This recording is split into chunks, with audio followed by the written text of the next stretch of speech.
Hello, my sweet crafty friends. Let's make a little drum using these papier-mâché cylinders from Hobby Lobby. They came in a 3-pack.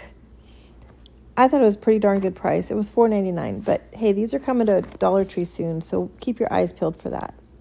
The first thing I did was paint it with some folk art paint. Actually, I think this was Americana paint. It was in the color of Santa Red. I thought that was a great color. Anyway, after I painted it, I taped it off and painted the little triangle for the side of the drum.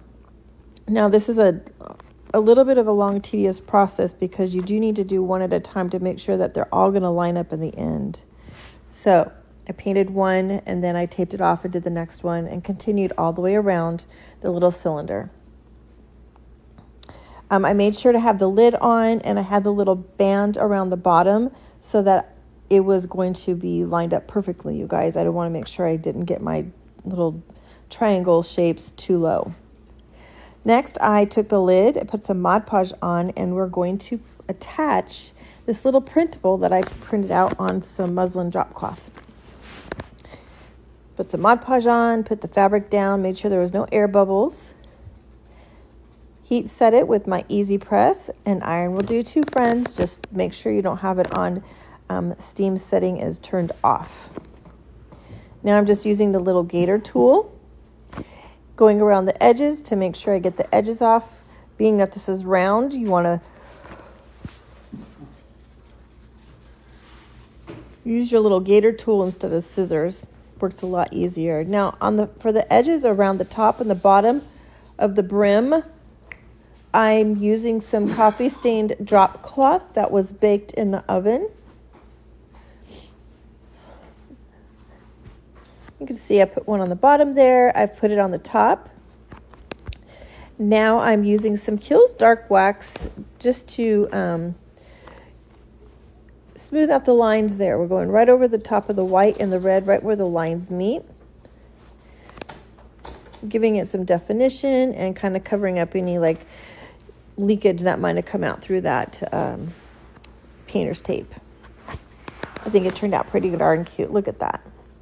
Okay, now we're going to put some twine on the edges here along the lines of those little triangles. And I realized that I did not glue the top on, and I wanted to make sure I got the top on before I had all the twine wrapped around this little guy and then struggled to get glue underneath. So I'm just putting a piece of twine down to the triangle and then back up, and we'll put a button at each point. Do that all the way around and add some little buttons. Isn't that so cute? Okay, now we're going to use our bow dabber tool. We're going to make a fabric bow using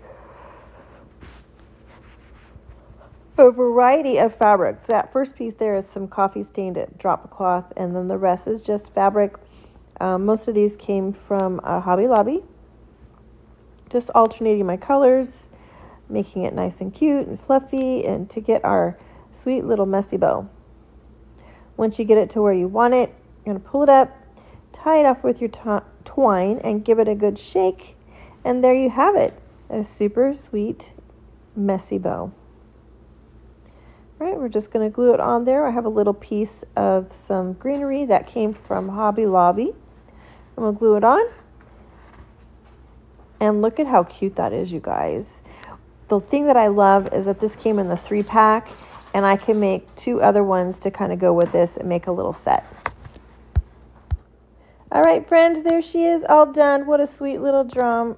I hope you love it. Thanks for watching. Love y'all.